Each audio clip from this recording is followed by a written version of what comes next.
Y'all, today we're gonna be talking about a controversy that's been taking over Wiz the past few weeks. People have been posting on Reddit, people have been putting tweets out. A lot of people feel like Wizard101's 15th birthday is underwhelming. I wanted to address this. I wanted to compare this birthday to their previous birthdays, and I wanted to weigh in. Is this criticism valid? Is it actually more underwhelming than previous years? First off, let's talk about what the players did receive for the 15th birthday.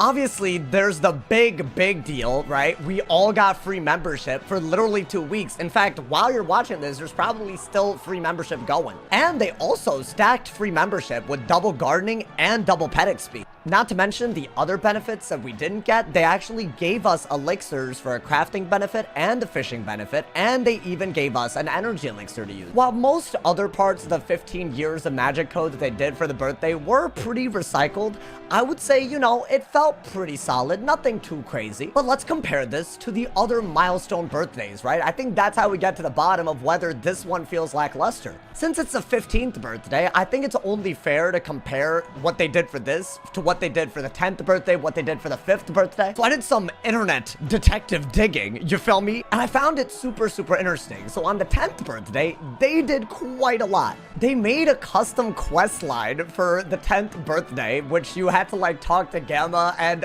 it was really cool. I remember doing it. Unlike this year, they actually had every member benefit just done, you know? And I think that's a very important point, because while double pet XP and double gardening are extremely good benefits, when you're training pets, you're going to be buying Perros, and you're also going to be buying energy elixirs. If you're gardening like crazy, that's another energy sink, right? So these are things that actually end up making them a lot more money. Meanwhile, the crafting benefits and the fishing benefits, those actually lose Wizard101 money. Those actually save you energy. So I do think that's a very important distinction. We were basically given essentially free energy, and we saved a lot of money in the 10th birthday because of all the benefits being active, not just the ones that are energy sinks. The other thing that I think is extremely worth mentioning is, in honor of the 10th birthday, for whatever reason, they put out a bunch of pets that actually added fairly game-changing mechanics into the game. I actually didn't know this until I actually looked into it, but pet talents that are extremely relevant, and even now they continue to be relevant: Vengeful Seraph, Bulwark, Reinforce. They introduced pets with these talents for the first time in honor of the birthday. I didn't know they went all out like this, but that's also a big deal. So we're looking at really cool pet talents that a lot of people ended up using for many years past that point. We're looking at every member benefit, not just the ones that make Wizard101 money being active, and a custom quest. That's a lot of work that they put in for the 10th birthday. Let's talk about the 5th birthday, right? I did some more internet digging, and this one was obviously the one that I think a lot of people actually appreciated it a lot more, even though they got a lot less. The mount that I'm wearing right now was from the 5th birthday. You actually got this as long as you played a year after beta, I want to say. So a lot of people were rewarded for loyalty 5 years ago, and yet we have never gotten a custom item based on the date that you created your account since then, which I think is so sad. I think the 15th birthday was a great opportunity to maybe give us a mount, maybe give us like a stitch, maybe give us something that would, you know, like be based on our account creation date. Some of the rarest items in the game are from people that played since beta, and those codes were given all the way back during the 5th birthday. And that also, even though it wasn't like every member benefit, it wasn't a bunch of codes, people felt like that was something that they could appreciate. So in comparing all of that, is the 15th birthday a letdown? I'm gonna say, even with all the facts on the table, I actually want to say that I actually think it's not that bad. Is it lacking? Absolutely. There's no argument against it. But in my opinion, the free membership alone just makes this probably one of their best birthdays that they've done in recent years. And I know it might not seem like a big thing, but honestly, man, this tore at my heartstrings. Like this little Grandmother Raven monument, they didn't have to put all the work into making a custom monument to honor something that happened this year, but they did. And I think it was a great choice to actually invest resources into specifically this for the 15th birthday. They did have unique items. They did technically save the people that played this game a lot of money. And while it was clearly lower effort, I do think the outcome is that people were able to play the game and enjoy it a little bit better than other months. All that being said, I do think KingsIsle should work on this a little bit more, especially in future birthdays. I don't think this should really be about a milestone birthday every 5 years. You got to do something special. I think we've reached that point where every extra year that someone plays is a big deal, right? 16 years is a huge deal compared to, like, you know, 10 years.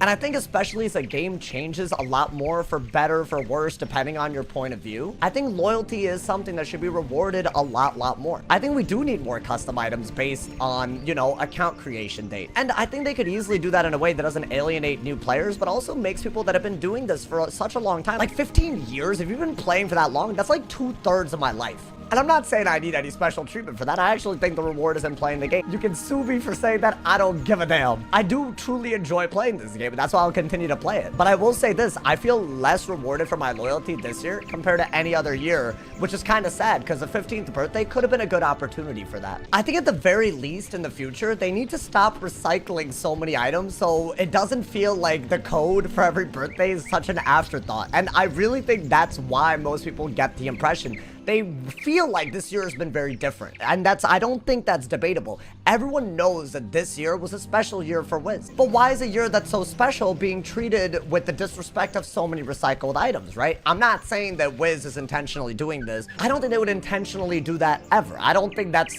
what would they have to gain by doing that? But even some retextures of older items instead of literally recycling the same things, I think that would go a long way. And I don't know, I think they have an opportunity to do that in future years. That being said, y'all, the birthday month isn't over yet. They're probably going to be doing other things. I think it's extremely worth noting that PAX actually, like, you know, coincided with their birthday month this year. And that was, I assume, a very resource intensive thing. And honestly, I'm not mad that they invested resources into something as legitimate as PAX. That's something worth mentioning. Like, whatever your opinion on this birthday specifically is, they've been putting out more content for the players this year than I want to say any other year, even if some of it's unpolished, even if some of it has, like, you know, flaws. I can't believe I'm saying this, but I feel like Wiz is more of a work in progress this year than probably ever before. And in some ways, yes, that can be very frustrating because you get all these unpolished updates. But the only analogy I have, right? You're watching somebody that used to stream once a week and upload 4 times a week. And I went from that to uploading literally almost every day, streaming on another platform almost every day, and streaming on this platform literally every day. And all I know is what felt like a lot of work and what came out really unpolished years ago. Right now, it's easy. It's light work. So while I do think the criticism and feelings around this are entirely valid, I do think we should take it with a grain of salt, right? We're in a stage where the game's just growing and evolving in so many different directions. And I think we should demand more and also enjoy the show as we go, because y'all, I don't think we'll ever see a period of Wiz like this ever again. Let me know what you guys think. I honestly just wanted to make a video about this because I saw so many people talking about this on Reddit, on Twitter, but I'd love to hear y'all's opinions. Do you guys think that the 15th birthday that Wiz put out this year feels underwhelming so far? Do you guys think that maybe it's actually better? I mean, I think the membership is something worth pointing out. And what do you guys think they could do to improve these things and also improve the feeling of being rewarded for loyalty? I look forward to reading all of y'all's comments. I'm sure they're also going to read it because I think this is a hot topic. As always, drop a like if you enjoyed, leave us up if you're new, and if somebody hasn't told you you're awesome today, they doing something wrong. I'll see y'all soon, man. Stay awesome, and yeah.